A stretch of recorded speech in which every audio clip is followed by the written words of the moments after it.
청와대가 내일 문재인 대통령과 여야 5당 지도부 회동을 추진하고 있습니다. 예. 국민의당, 바른정당, 정의당은 긍정적인 반응을 이미 보였는데요. 자유한국당 홍준표 대표만 1대1 영수회담을 역제안하면서 5당 예. 회동에 불참하겠다고 이번에도 선언했습니다. 안 나가겠다. 예, 청와대 회동 거부한 홍준표 대표. 이 뉴스의 행간을 좀 살펴볼까 합니다. 예, 홍준표 대표 지난 7월에도 회동 거부했었어요. 네, 맞아요. 이 7월 16일이었는데요. 문재인 대통령이 당시 G20 정상회의 참석을 한 직후에 야당 지도부와 회동을 추진했었거든요. 예. 그때 홍 대표가 6년 전 문재인 대통령이 한미 FTA 반대했던 일을 끄집어내면서 내가 가서 만나면 서로 얼굴 붉힐 것 같다. 그러면서 참석을 거부했습니다. 맞아요. 그래서 간 곳이 이 나홀로 청주 수해 지역 봉사 현장이잖아요. 예. 당시 홍 대표가 페이스북에 이런 글을 남겼습니다. 뱁새가 아무리 제잘거려도 황새는 제 갈 길을 간다. 뱁새는 누구고 황새는 누구예요? 아무래도 다른 야당을 황새는 본인이시겠죠? 네, 그렇죠. 정치권에서 당시에 독상 받겠다는 얘기냐. 예. 쫌팽이 놀부심보다 막 이런 비판이 나오기도 했었죠. 맞아요. 근데 2달 만에 이루어지는 회동에 또 불참한다고 얘기를 했는데요. 예. 이번에는 회동 형식이 마음에 안 든다. 이게 이유입니다. 형식이요? 예. 그러니까 당 비공개 회의에서 홍 대표가 이런 얘기를 했는데요. 형식적인 만남이나 보여주기식 만남은 국민을 기만하는 거다. 그러니까 한마디로 여야 5당 대표와 원내대표까지 참석을 하면 예. 최소한 10명 이상이 될 텐데 참석자가. 예. 그러면 제대로 된 논의가 불가능하다. 한마디로 쇼통하는 거다.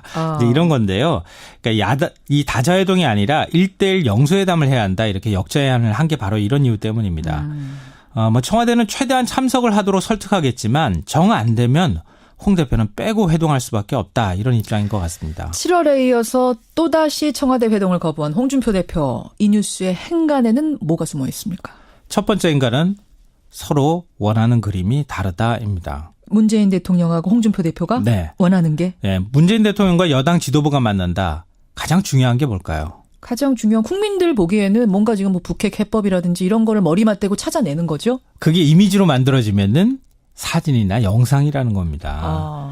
그러니까 추억은 짧지만 사진은 영원하다 이런 말도 있잖아요. 있죠. 정치에서 사진 한 장의 위력 이건 정말 대단하거든요. 예. 국민의 머릿속에 이미지에 딱 각인이 되는 거거든요. 사실은 글로 막 적어도 그것보다도 그 사진 한 장의 사진이 훨씬 더. 강렬해요. 예, 맞아요. 홍준표 대표가 문재인 대통령과 단독 영수회담을 한다. 한번 상상을 해보세요. 대통령과 탁 악수하고 어깨에 나란히 하고 사진 찍을 수 있거든요. 나 대통령하고 맞상대하는 사람이야. 제1야당 대표로서 존재감을 한껏 부각시킬 수 있다는 겁니다. 지지율이 지금 워낙 지지부진하기 때문에 제1야당의 존재감 부실한데 네네. 이 사진 한 장으로 내가 제1야당 나야 나. 그렇죠. 이렇게 될 수 있는. 요즘식으로 하면 나야 나죠. 그런데 청와대는 자꾸 사당 대표 원내대표하고 함께 만나자 이렇게 제안을 하니까 난 들러리서기 싫다 이렇게 거부를 하고 있는 거죠. 청와대와 문재인 대통령 입장은 또 전혀 다릅니다. 협치의 상징적인 장면이 지금 절실한 시점이거든요. 그렇죠. 김명수 대법원장 인준 과정에서 여소야대 국회를 그 절감한 수밖에 없는 상황이었었죠.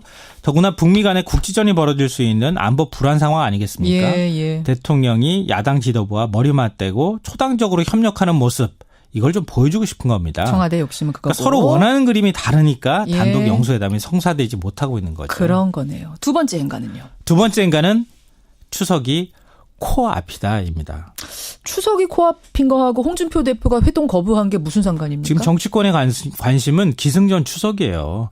추석 황금 연휴 동안 어떤 여론을 만드느냐. 이거 굉장히 중요하거든요. 추석은 사실은 여론의 용광로잖아요. 그렇죠. 전국의 여론이 다 섞이는. 그러니까 이번에는 더군다나 최장 열흘 동안 명절 연휴를 쉴 수 있거든요. 어마어마합니다. 자연스럽게 가족들과 접촉할 기회도 많아지고 정치가 밥상의 화두가 될 가능성이 높습니다. 그렇죠. 누가 밥상머리 여론을 잡느냐 굉장히 중요한데요. 문재인 대통령도 어제 이렇게 얘기했어요. 국민들에게 국가적 문제에 대한 초당적 협력이라는 추석 선물을 드릴 수 있으면 좋겠다. 초당적 협력. 예. 홍 대표가 이 사실을 모를 리가 없겠죠. 그렇죠. 최근 안보 불안이 계속되면서 문재인 대통령 지지율이 60%대까지 떨어졌거든요. 이럴 때 제1야당 대표로서 핵무장, 전술핵 배치 주장하면서 문재인 대통령과 대립각 세우고 안보 무능 부각을 한다. 이게 보수층 여론 잡는데 나쁠 게 없다. 이런 계산을 하고 있을 수 있다는 겁니다. 추석을 코앞에 두고 협력하는 모습, 협치의 모습, 뭔가 잘 돌아가는 모습을 보이는 게 지금 야당으로선 사실은 유리한 건 없다. 여론전에서. 그렇죠. 오히려 쫙 대립성 그는 게 낫죠.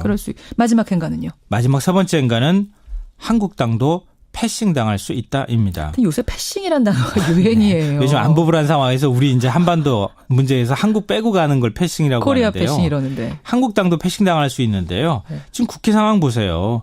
캐스팅 보트는 국민의당이 주고 있잖아요. 그렇죠. 김명수 임명 동의안 때 절실하게 보여줬죠. 예. 더군다나 국가 안보 위기 상황에 지금 핵 무장론만 고집해서 제대로 된 대안을 또 자유한국당이 내놓은 게 없거든요. 그러니까 독불 장군, 마웨이 이 자기 길만 고집하고 있는 상황인데요. 홍 대표도 개인적으로 신뢰를 얻지 못하고 있어요. 지난 7월 영수회담 때 홍 대표가 다음 회담 때는 조건 없이 참석하겠다 이렇게 약속을 했다고 하잖아요. 했었어요. 예. 또 거부를 하는 거예요. 예. 이렇게 고집을 한다면 진짜 민주당과 나머지 3당이 한국당 건너뛰고 국회 운영하는 일 벌어질 수도 있다는 겁니다. 근데 아직 하루 남았어요. 회동까지. 예. 홍준표 대표가 이번에는 좀 한번 참석해서 같이 한번 만나보면 어떨까 싶어요. 청와대도 끝까지 설득해본다 그랬거든요. 예, 오늘 하루 어떤 일이 하고. 벌어지는지 보고 내일 아침 만나죠. 청와대가 내일 문재인 대통령과 여야 5당 지도부 회동을 추진하고 있습니다. 예. 국민의당, 바른정당, 정의당은 긍정적인 반응을 이미 보였는데요. 자유한국당 홍준표 대표만 1대1 영수회담을 역제안하면서 5당 예. 회동에 불참하겠다고 이번에도 선언했습니다. 안 나가겠다. 예, 청와대 회동 거부한 홍준표 대표. 이 뉴스의 행간을 좀 살펴볼까 합니다. 예, 홍준표 대표 지난 7월에도 회동 거부했었어요. 네, 맞아요. 이 7월 16일이었는데요. 문재인 대통령이 당시 G20 정상회의 참석을 한 직후에 야당 지도부와 회동을 추진했었거든요. 예. 그때 홍 대표가 6년 전 문재인 대통령이 한미 FTA 반대했던 일을 끄집어내면서 내가 가서 만나면 서로 얼굴 붉힐 것 같다. 그러면서 참석을 거부했습니다. 맞아요. 그래서 간 곳이 이 나홀로 청주 수해 지역 봉사 현장이잖아요. 예. 당시 홍 대표가 페이스북에 이런 글을 남겼습니다. 뱁새가 아무리 제잘거려도 황새는 제 갈 길을 간다. 뱁새는 누구고 황새는 누구예요? 아무리 년 동안 어떤 여론을 만드느냐. 이거 굉장히 중요하거든요. 추석은 사실은 여론의 용광로잖아요. 그렇죠. 전국의 여론이 다 섞이는 그런 기간. 이번에는 더군다나 최장 열흘 동안 명정 연휴를 쉴 수 있거든요. 어마어마합니다. 자연스럽게 가족들과 접촉할 기회도 많아지고 예. 정치가 밥상의 화두가 될 가능성이 높습니다. 그렇죠. 누가 밥상머리 여론을 잡느냐 굉장히 중요한데요. 문재인 대통령도 어제 이렇게 얘기했어요. 국민들에게 국가적 문제에 대한 초당적 협력이라는 추석 선물을 드릴 수 있으면 좋겠다. 초당적 협력. 예. 홍 대표가 이 사실을 모를 리가 없겠죠. 그렇죠. 최근 안보 불안이 계속되면서 문재인 대통령 지지율이 60%대까지 떨어졌거든요. 예. 이럴 때 제1야당 대표로서 핵무장, 전술핵 배치 주장하면서 문재인 대통령과 대립각 세우고 예. 안보 무능 부각을 한다. 이게 보수층 여론 잡는데 나쁠 게 없다. 이런 계산을 하고 있을 수 있다는 거죠. 추석을 코앞에 두고 협력하는 모습, 협치의 모습으로 내가 제1야당, 나야 나. 그렇죠. 이렇게 될 수 있는. 요즘식으로 하면 나야 나죠. 그런데 청와대는 자꾸 사당 대표, 원내대표하고 함께 만나자 이렇게 제안을 하니까 예. 난 들러리 서기 싫다. 이렇게 거부를 하고 있는 거죠. 청와대와 문재인 대통령 입장은 또 전혀 다릅니다. 협치의 상징적인 장면이 지금 절실한 시점이거든요. 그렇죠. 김명수 대법원장 인준 과정에서 여소야대 국회를 그 절감한 수밖에 없는 절감했죠. 상황이었었죠. 더구나 북미 간의 국지전이 벌어질 수 있는 안보 불안 상황 아니겠습니까? 예. 대통령이 야당 지도부와 머리 맞대고 초당적으로 협력하는 모습 이걸 좀 보여주고 싶은 겁니다. 청와대 욕심은 그거고. 그러니까 서로 원하는 그림이 다르니까 예. 단독 영수회담이 성사되지 못하고 있는 거죠. 그런 거네요. 두 번째 행간은요. 두 번째 행간은 추석이 코앞이다입니다. 추석이 코앞인 거하고 홍준표 대표가 회동 거부한 게 무슨 상관입니까? 지금 정치권의 관심은 기승전 추석이에요. 추석 황금리는 뭐가 숨어 있습니까?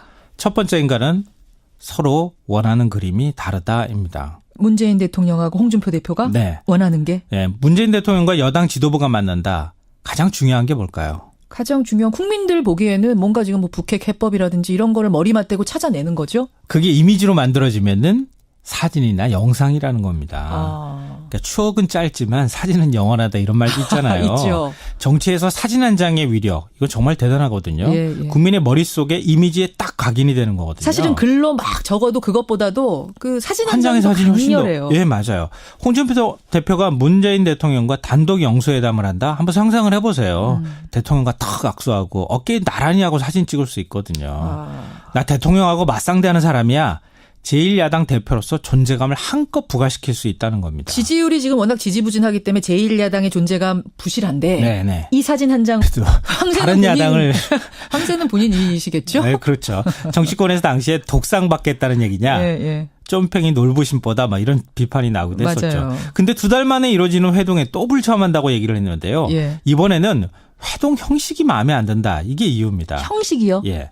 그러니까 당 비공개 회의에 송 대표가 이런 얘기를 했는데요. 형식적인 만남이나 보여주기식 만남은 국민을 기만하는 거다. 그러니까 한마디로 여야 5당 대표와 원내대표까지 참석을 하면 예. 최소한 10명 이상이 될 텐데 참석자가. 예. 그러면 제대로 된 논의가 불가능하다.